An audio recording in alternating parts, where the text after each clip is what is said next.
Edvald Boasson-Hagen qui amène Mark Cavendish. Ouais, l'équipe Dimension Data. Attention, il y a une petite cassure là. Oui, on s'est un peu perdu dans le virage. Ouais, la flamme rouge dans quelques instants. Edvald Boasson-Hagen. Est-ce que c'est Mark Cavendish qui est dans la roue de Boasson-Hagen? Non, non. Non, non, c'est pas lui.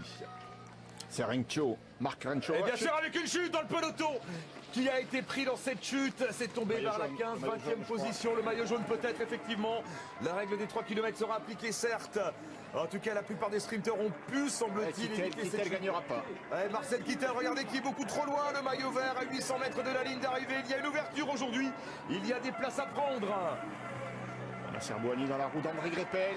Nasser Bouhanni, bien placé effectivement avec le sprint qui va être lancé dans quelques instants avec Zdenek Štibar. Mais Zdenek Štibar, il va se retourner, il n'y a personne. Kittel n'est pas là. Kittel n'est pas là. En revanche, il a toujours son lanceur André Greipel dans la route de l'équipier. Nasser Bouhanni en 3e position. On a Peter Sagan. Il est enfermé, Nasser Bouhanni. Nasser Bouhanni enfermé pour l'instant, qui n'a plus Avec l'équipier. Avec Sagan. Ah, il est bien placé, Nasser Bouhanni là. Allez, c'est parti pour l'emballage maintenant. Avec Alexander Christophe dans la roue d'André Greipel. André C'est Greipel Greppel le danger. ouais, qui va lancer de loin, semble-t-il. Non, c'est Alexander Christophe qui lance son sprint maintenant. Avec Arnaud Démarre également. Attention, c'est le Arnaud Démarre qui a peut-être la place de passer avec une chute également. Ce sprint est très très houleux. Arnaud Démarre qui va aller s'imposer. La première victoire d'Arnaud Démarre sur le Tour de France, c'est fait. Victoire du champion de France et première victoire d'un sprinter français sur le Tour depuis Jimmy Casper en 2006. Mais que ce sprint a été mouvementé avec 2 terribles chutes dans le dernier Ça kilomètre. balance dur là, ça balance dur. Je pense qu'il va falloir revoir les images parce que Mais cette victoire, elle a un goût amer parce que regardez la terrible chute. c'est Sagan. C'est Sagan qui balance. Ouais, c'est Sagan qui écarte le coude quand même. Ouais, et qui a projeté dans le décor John Degenkolb et Mark Cavendish. Là, ça se passe à 60 km/h encore une fois, Laurent.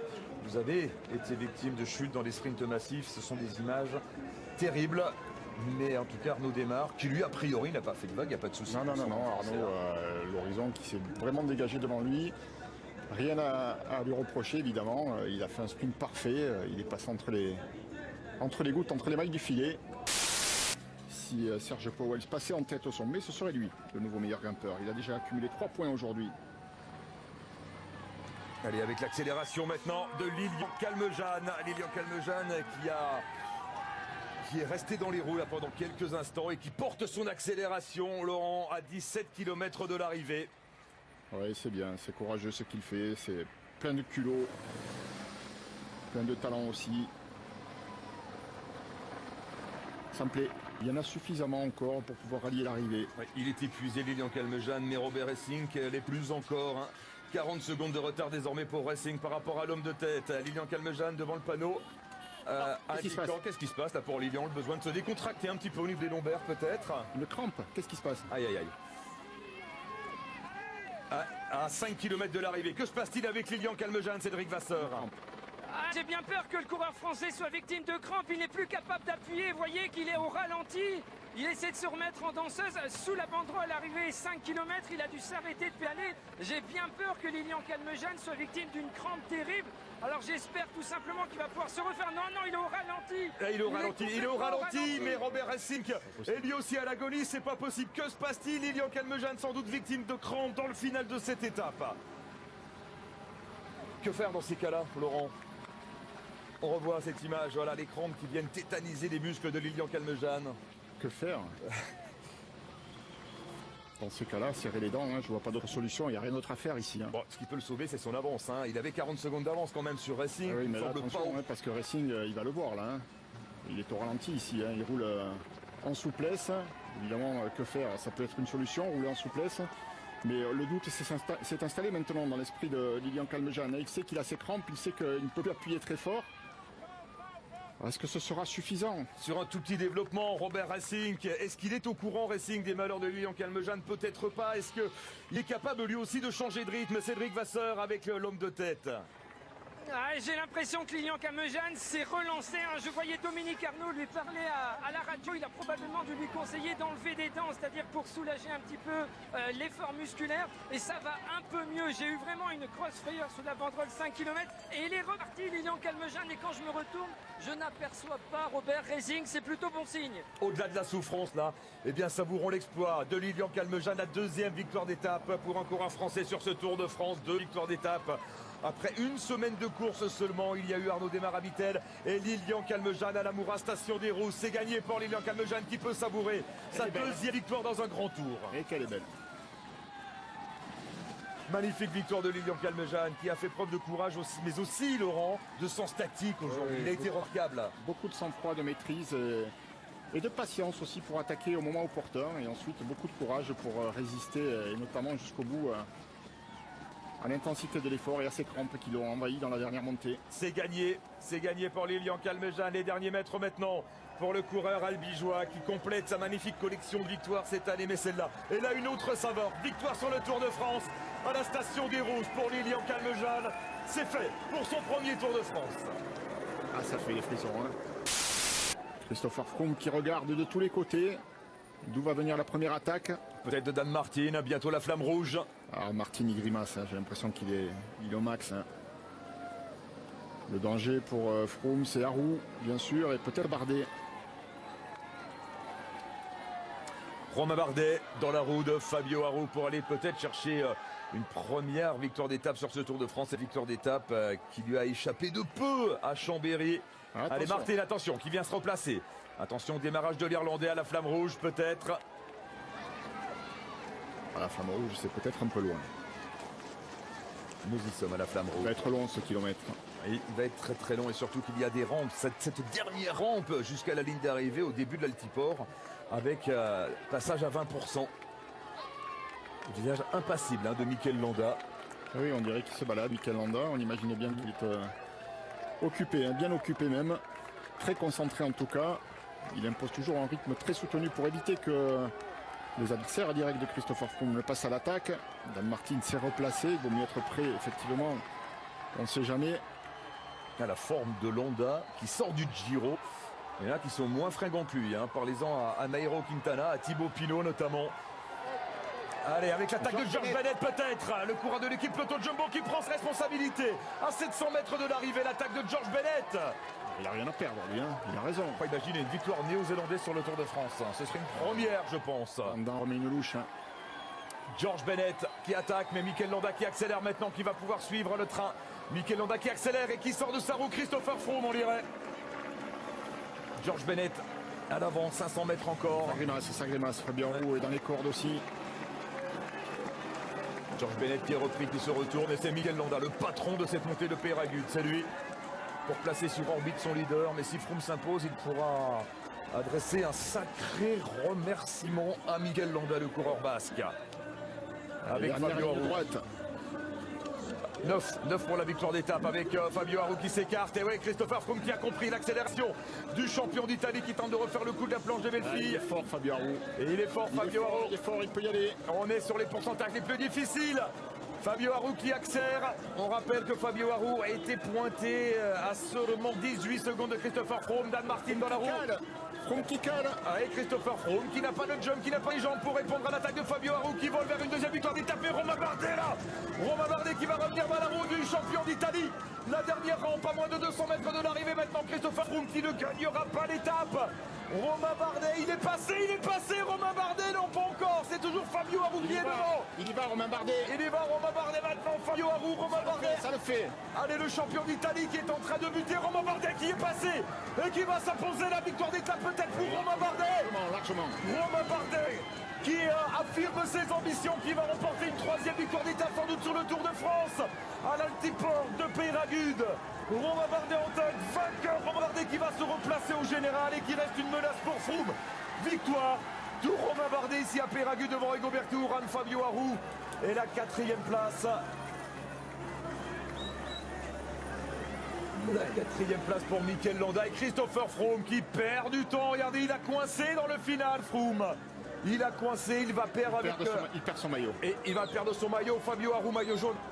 Fabio Aru, maillot jaune. Et Aru termine en 3e, prend 4 secondes de bolif. Ça doit suffire, il doit pouvoir prendre le maillot Aru. Christopher Froome ça qui va se jouer à la seconde. Christopher Froome qui coince dans le final ici à Peyragudes et qui abandonne peut-être son maillot jaune à Fabio Aru. On attend confirmation. C'est énorme hein, quand même. Hein, Les écarts étaient faibles au général. Eh bien, il se resserre à l'issue de cette étape mémorable dans les Pyrénées. La victoire de Romain Bardet. 3e victoire d'étape de Bardet sur le Tour de France. Et là, c'est un costaud. Hein. Les autres aussi, mais celle-ci, encore davantage.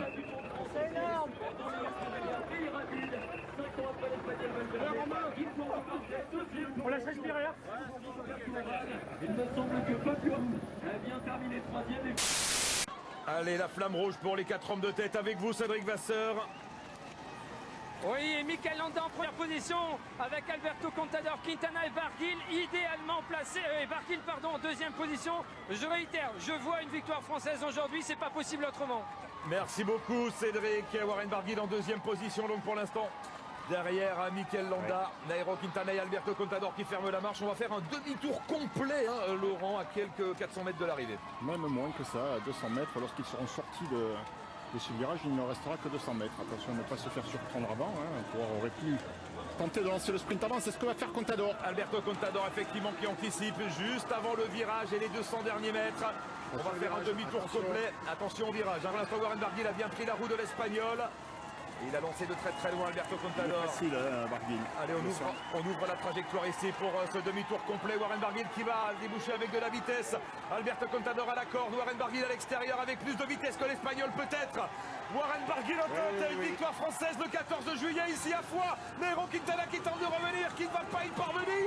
Warren Barguil vainqueur à Foix avec le maillot de meilleur grimpeur. Bravo. Magnifique 12 ans après la dernière victoire d'un Français le 14 juillet. C'était à Digne-les-Bains. David Moncoutier, Warren Barguil qui s'impose à Foix avec la manière. Quelle étape pour le Français, Laurent, parce que c'est lui qui a ramené Nairo Quintana sur le duo tête au sommet du mur de Péguerre. Oui, motivé. Duquel vient de disparaître Fabio Aru et Dan Martin également avait l'air en souffrance. Oui, mais il semblerait que, enfin il m'a semblé sur la dernière image, on levait un petit peu le pied. Tiens, Warren Barguil qui y va. Et Warren Barguil, allez pour la victoire d'étape, c'est jouable pour le coureur breton, le meilleur grimpeur de ce Tour de France. Warren Barguil qui se dresse sur les pédales. Bien sûr que c'est jouable, il est à 9 minutes de Christopher Froome. Froome ne va pas le suivre. Et Contador. Et Alberto Contador. Ah oui, il nous a bluffé Contador, j'avais l'impression qu'il était au taquet tout à l'heure. Et oui, on pensait qu'il ne parviendrait pas à suivre le rythme des meilleurs, mais Contador veut marquer une dernière fois l'histoire du Tour de France en s'imposant pourquoi pas au sommet du col d'Izoard. Et Contador qui revient très très vite dans la roue de Warren Barguil. Quelle finale! Ce sont les 6 km, les 7 km les plus importants de ce Tour de France. Et Warren qui se méfie, hein. Il bouche le trou, mais il se méfie d'une contre-attaque de Romain Bardet. Et que va faire Mikel Landa? Finale de légende ici au col d'Izoard avec Darwin Atapuma qui va être repris par Warren Barguil dans quelques instants. Mais la menace, elle vient de derrière. La menace, elle est en jaune. C'est Froome qui fait peur désormais. Et c'est regroupement général sous la flamme rouge à ce rythme-là. Le dernier kilomètre, les 1500 derniers mètres, qui sont les plus difficiles à 10% de moyenne dans cette ascension du col d'Izoard. Il faut que Warren Barguil, s'il en a les moyens, se débarrasse de suite d'Atapuma. Mais ne pas tergiverser parce que derrière ça va revenir très très vite. Warren Barguil, ça y est, qui a repris Atapuma. On jette un petit coup d'œil dans le rétro et pour l'instant toujours pas de maillot jaune. Ils sont loin. Ils sont loin, ça peut le faire encore pour Warren Barguil. 26 secondes. 26 secondes, ça peut suffire. Mikel Landa. Et qui a pris les commandes donc pour tenter d'amener Christopher Froome vers la victoire d'étape. Froome va aller gagner l'étape. Sur l'accélération qu'il a montré tout à l'heure, je pense qu'il a les moyens de mettre un coup de rein dans le dernier kilomètre et d'aller chercher cette victoire d'étape. Il y a quand même 30 secondes à boucher, hein, on a un peu plus d'1 kilomètre. Oui, mais quand on est facile, comme il a l'air de l'être. Mikel Landa, toujours là bien sûr avec Christopher Froome. Avec également Rigoberto et avec Romain Bardet, les 3 premiers du classement général, plus Mikel Landa, celui c'est le podium du Tour. Celui qui occupait la 5e place ce matin et qui va peut-être d'ailleurs bien accéder au 4e rang avec la défaillance de Fabio Aru. Warren Barguil qui ne s'est pas encore débarrassé de Darwin Atapuma, le Colombien qui s'accroche. 30 secondes d'avance pour ces deux hommes par rapport au groupe maillot jaune. 30 secondes d'avance pour Barguil et Atapuma qui vont bientôt passer sous la flamme rouge. Atapuma, il est marqué, hein, évidemment. Allez, ce serait bien s'il pouvait éviter de les faire tomber. Allez, les derniers mètres sont barriérés normalement. Et oui, le geste d'humeur, bien sûr, de Warren Barguil. À 20 secondes, ça se rapproche. 20 secondes de retard, 20 secondes. Et Froome, il peut combler ce retard sur une accélération. Et pourquoi pas Romain Bardet, s'il a les jambes pour placer l'accélération alors qu'Atapuma est en train de céder. Atapouma qui perd quelques Dans le dur, centimètres. oui, il est dans le dur, mais il s'accroche encore à la roue de Barguil. Ah, c'est un courageux le Colombien. Il baisse la tête, c'est terminé. Il en peut plus. C'est terminé pour Atapouma. Seul un Froome, un Bardet ou un Uran peut priver Warren Barguil de la victoire d'étape ici au col d'Izoard. Allez, Barguil, ça peut le faire, hein, Warren Barguil, à moins que Christopher Froome ne la veuille à tout prix. Et Warren Barguil a les moyens d'aller chercher cette victoire d'étape. Oh oui, parce qu'il y a encore de l'avance, au moins 20 secondes par rapport à ce quatuor. Landa, Froome, Uran et Romain Bardet. Il n'y avait rien à faire aujourd'hui contre le maillot jaune, ça on l'a compris. Mais c'est le maillot à poids aujourd'hui qui crève une nouvelle fois l'écran pour aller chercher une deuxième victoire d'étape sur ce tour. Après sa victoire à Foix le 14 juillet, c'est une autre victoire qui attend Warren Barguil à 800 mètres du sommet. Une victoire de légende ici au sommet du col d'Izoard. Ça tient bon, ça tient bon. Froome se méfie forcément des attaques à l'arrière de Rigoberto Uran ou Warren Barguil. Il y a des bonifications également en jeu, on commence à y penser. Chaque seconde compte. Pour le coup, ça fait le jeu de Warren Barguil qui doit les apercevoir en contrebas. Alors que nous annonce 26 secondes d'avance. Hein. Fabio Haro pointe à 1 minute alors qu'Alberto Contador est en compagnie de Simon Yates. Contador qui ne gagnera pas l'étape, on s'en doute un petit peu dès le pied de cette ascension du col d'Izoard. Warren Barguil qui doit être à 600 mètres de l'arrivée. Voici Fabio Haro qui va peut-être perdre sa 4e place au profit de Mikel Landa au classement général. Là. Oui, je pense que oui. Hein. Il y a à peine 30 secondes entre les deux. Allez, Warren Barguil qui va rendre son maillot à poids plus éclatant encore. Il y a 40 points à aller chercher, mais ça, c'est pas le plus important. Le plus important, c'est la victoire d'étape ici au sommet du col d'Izoard.